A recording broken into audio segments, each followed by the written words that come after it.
What is going on, everyone? This is Eric coming at you from just outside of Hartford, Connecticut. And today we're going to look back at the 2016 draft, which had a few bigger trades in it when it comes to quarterbacks. And this will be the first one of the group as we discuss the draft pick trade that led to the Paxton Lynch pick. So what happened is the Denver Broncos, it was clear, Peyton Manning was done. He retired at this point, and they needed a quarterback.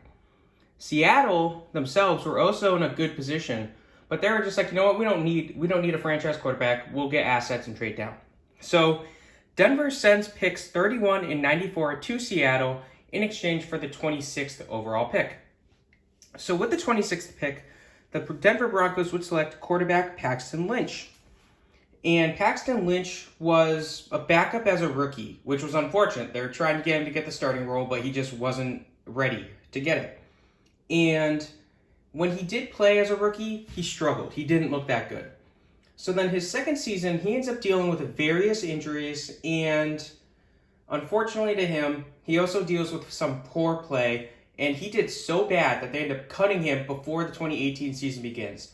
So in other words, Paxton Lynch only spent 2 years on the Broncos, despite the fact that they traded up to get him in the first round, no less.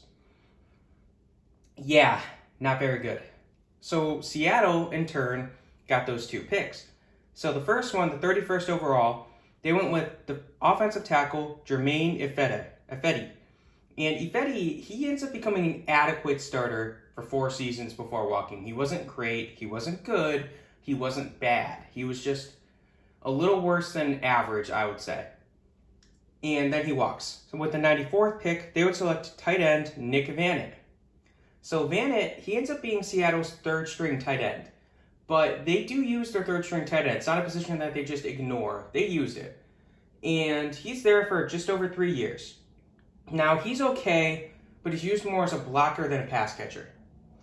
And he ends up getting traded to the Pittsburgh Steelers in exchange for a 2020 fifth-round pick.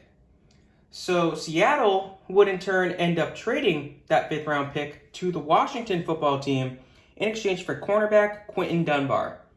So Quinton Dunbar, he, the 2020 season's not over yet, and he's been good. He hasn't been the best player in the league, but he's not exactly supposed to be the best player in the league. So there's no problems with that. Now, how did Vannett pan out in Pittsburgh?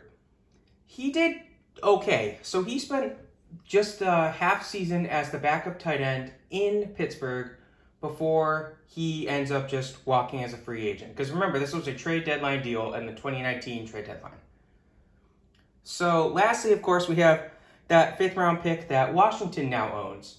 So that fifth-round pick becomes the 162nd overall pick in that draft. And with the 162nd pick, the Washington football team would select linebacker Khaleke Hudson, who at this point has mostly just been a backup and a special teamer.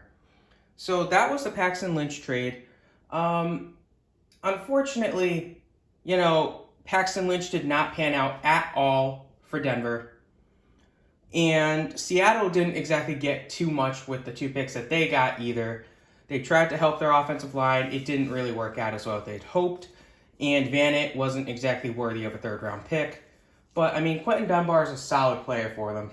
Still, not a great trade for any party involved. Hope you guys enjoyed this. This was the Paxton Lynch trade.